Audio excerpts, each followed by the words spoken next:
योगी आदित्यनाथ और अखिलेश यादव दोनों ही इस समय एंग्री मोड में हैं। अखिलेश कोई टिप्पणी करते हैं तो योगी फौरन जवाब देते हैं और फिर अखिलेश बंद कमरे में पार्टी कार्यकर्ताओं के साथ मंथन करके एक नई बहस छेड़ देते हैं।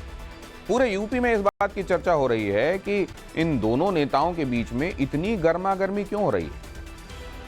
तो हमने रावण, भस्मासुर, औरंगजेब, मठाधीश, माफिया, इन सब को लेकर बातें सुनी और यह भी सुना कि इसमें कोई फर्क नहीं है। इन सब शब्दों को हमने डिकोड करने की कोशिश की।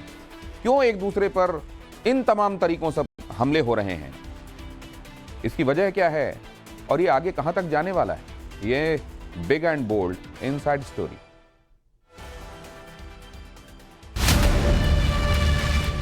समाजवादी पार्टी मुख्यमंत्री योगी आदित्यनाथ का बगैर नाम लिए साधुओं की तुलना रावण से कर रही है, मगर सीएम योगी अखिलेश यादव पर डायरेक्ट अटैक कर रहे हैं। याद औरंगजेब की दिलाई जा रही।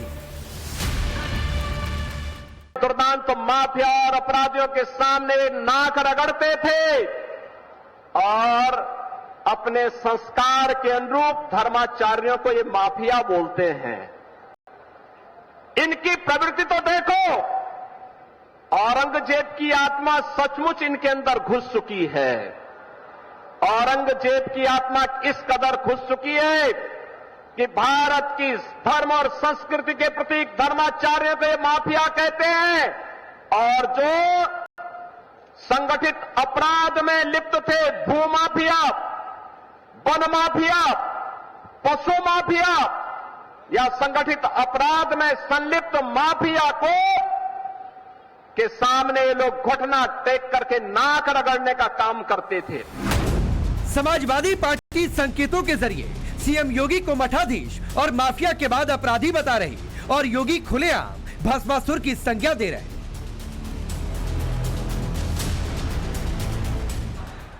इन लोगों को जब भी जनता जनार्दन ने शक्ति दी है तो इन्होंने शक्ति का दुरुपयोग किया है, वैसे ही जैसे किसी कालखंड में भस्मासुर ने किया था। आपकी ताकत से ही आपकी आस्था पर प्रहार। यूपी की सियासत में रावण, औरंगजेब, मठाधीश और भस्मासुर वाला एपिसोड क्यों शुरू हुआ, कैसे सनातन का विरोध करते करते अखिलेश यादव और उनकी पार्टी योगी पर बहुत ज्यादा पर्सनल हो गई, ये आपको बताएंगे। मगर पहले संकेतों की सियासत के वो मायने समझिए जो योगी के लिए लगातार तीसरी बार सीएम बनने का टास्क है और अखिलेश के लिए सत्ता वापसी की उम्मीद। अखिलेश यादव की पार्टी साधु संतों पर अटैक कर हिंदुत्व को टारगेट कर रही है। मकसद मुस्लिम वोट बैंक को अपने पाले में लाना है, जबकि योगी उस औरंगजेब की याद दिला रहे जिसने हिंदुओं पर बेहिसाब अत्याचार किए। कोशिश यही है कि अखिलेश के ध्रुवीकरण वाले एजेंडे को एक्सपोज किया जाए। अखिलेश यादव हिंदू वोटों को जातियों में तोड़ने का एक्सपेरिमेंट कर रहे। मकसद है कभी बीजेपी का रहने वाला वोट उन्हें मिल जाए। योगी दंगाइयों और माफियाओं से समाजवादी पार्टी के गठजोड़ का दावा करते हैं। ऐसा करके उनका फोकस हिंदू वोटरों को एकजुट करने का है। जितने भी दरिंदे पकड़े जा रहे हैं, बेटी की सुरक्षा के साथ खिलवाड़ करने वाले, इनके संबंध समाजवादी पार्टी से ही सबके संबंध हैं। यानी समाजवादी पार्टी इन दरिंदों का आज एक गैंग बन चुका है। योगी आदित्यनाथ मुख्यमंत्री होने के साथ साथ गोरखपुर मंडल के महंत भी हैं, संतों की वेशभूषा में रहते हैं। समाजवादी पार्टी इसलिए बार बार मठाधीश और संतों वाली शब्दावली का इस्तेमाल कर रही है, लेकिन यूपी के विकास और विजन के बजाय निजी टिप्पणी का यह सिलसिला किस हद तक, इस सवाल का जवाब हर कोई जानना चाहता है। माफिया अतीक अहमद के साथ अखिलेश यादव की ये तस्वीरें सार्वजनिक है। माफिया मुख्तार अंसारी के घर पर बैठे अखिलेश की मेहमान नवाजी भी हर कोई देख चुका है। इन दोनों ही माफियाओं के जरिए अखिलेश मुस्लिम वर्ग का वोट बैंक के तौर पर इस्तेमाल करते रहे। अखिलेश यादव ने बीते कुछ टाइम से अपनी एमवाई पॉलिटिक्स को पीडीए में बदला तो ऐसे लोगों से भी मुलाकात करनी शुरू कर दी या समर्थन किया जो या तो अपराधी रहा या फिर किसी केस में आरोपी। सुल्तानपुर एनकाउंटर में मारे गए आरोपी मंगेश यादव के परिवार से अखिलेश ने न सिर्फ मुलाकात की बल्कि 2 लाख रुपए की आर्थिक मदद देकर जाति वाला नैरेटिव सेट करने की भी कोशिश की। गोमती नगर छेड़छाड़ कांड के आरोपी पवन यादव से भी अखिलेश मिले थे और एक तरफा क्लीन चिट दे दी थी, मगर अपने नेताओं पर लगने वाले आरोपों पर चुप्पी साध ली। कमाल की बात देखिए, अयोध्या से लोकसभा चुनाव जीतने वाले अवधेश प्रसाद भी योगी को चैलेंज करने लगे।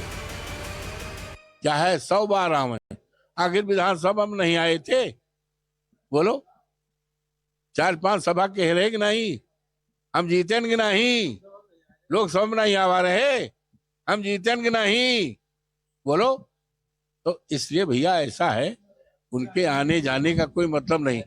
जय बार आदरणीय योगी जी आएंगे, तय बार 1000 वोट कम होगा और समाजवादी पार्टी बढ़ेगा और बीजेपी कम होगा। अखिलेश यादव की बेचैनी 10 सीटों के उपचुनाव से पहले योगी के आक्रामक तेवरों की वजह से और अवधेश प्रसाद के सामने चुनौती मिल्कीपुर में बेटे को चुनाव जिताने की। योगी इन्हीं समीकरणों को साधने के लिए 18 सितंबर को गाजियाबाद में थे और 19 मई को अयोध्या के मिल्कीपुर में रैली करेंगे। बहुत संभव है प्रभु श्री राम की नगरी से योगी बड़ा अटैक करेंगे। हालांकि जिस तरह अखिलेश यादव बार बार संत समाज को टारगेट कर रहे हैं, उसे देखते हुए योगी की तैयारी इस मुद्दे को बहुत आगे ले जाने की। 2025 में प्रयागराज में महाकुंभ होगा, जिसमें 10 करोड़ से ज्यादा श्रद्धालुओं के आने का अनुमान है। इस दौरान 13 अखाड़ों के लाखों साधु संत भी मौजूद रहेंगे। माना जा रहा है कि 2027 के चुनाव पर फोकस करते हुए सीएम योगी अखिलेश को संगम नगरी में घेरने की रणनीति बनाएंगे। ये अलग बात है कि माफिया और मठाधीश वाला फैक्टर कहीं उल्टा न पड़ जाए। इसके लिए अखिलेश ने अपने सिपा सालारों को अभी से सफाई देने के लिए उतार दिया। जो माफियाओं का पूरा सेंटर बना हुआ है, उन्होंने किसी आदरणीय साधु संतों पे ये कमेंट नहीं किया। पूरे प्रदेश में साधु संत माननीय अखिलेश यादव जी को, उनको बहुत एहतराम करते हैं, प्यार मोहब्बत करते हैं। लेकिन आदरणीय योगी आदित्यनाथ जी ने जो लाइन थी, एक जो आदर्श है हमारे देश में योगी होने का, माननीय अखिलेश जी इसको बहुत अच्छे से ब्रीफ करते हैं। वो कोई भी चीज़ सूट नहीं करती है उन्हें, उनकी भाषा भी सूट नहीं करती है कि वो योगी है। अब सवाल यह है कि योगी के लिए माफिया और मठाधीश की तुलना वाला मुद्दा अहम क्यों है, तो इसकी वजह समझिए। योगी की पहचान बुलडोजर, एनकाउंटर और माफिया पर एक्शन के लिए। इसमें सुप्रीम कोर्ट ने पूरे देश में बुलडोजर एक्शन पर 1 अक्टूबर तक रोक लगा दी है। यूपी के 2 बड़े माफिया अतीक अहमद और मुख्तार अंसारी मर चुके हैं और एनकाउंटर में अखिलेश जाति वाला नैरेटिव सेट करने की कोशिश कर रहे हैं। यूपी में योगी मॉडल का कोई नया तरीका आता, उससे पहले ही अखिलेश ने बैठे बिठाए मुद्दा दे दिया। मठाधीश और माफिया में कोई ज्यादा फर्क नहीं होता।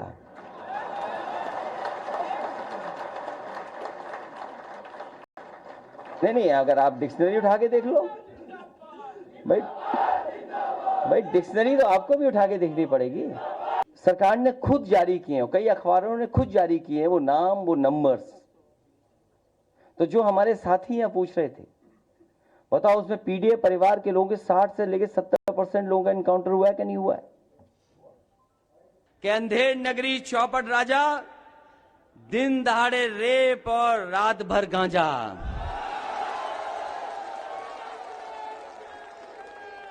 अंधेर नगरी चौपट राजा, दिन दहाड़े रेप और रात भर गांजा।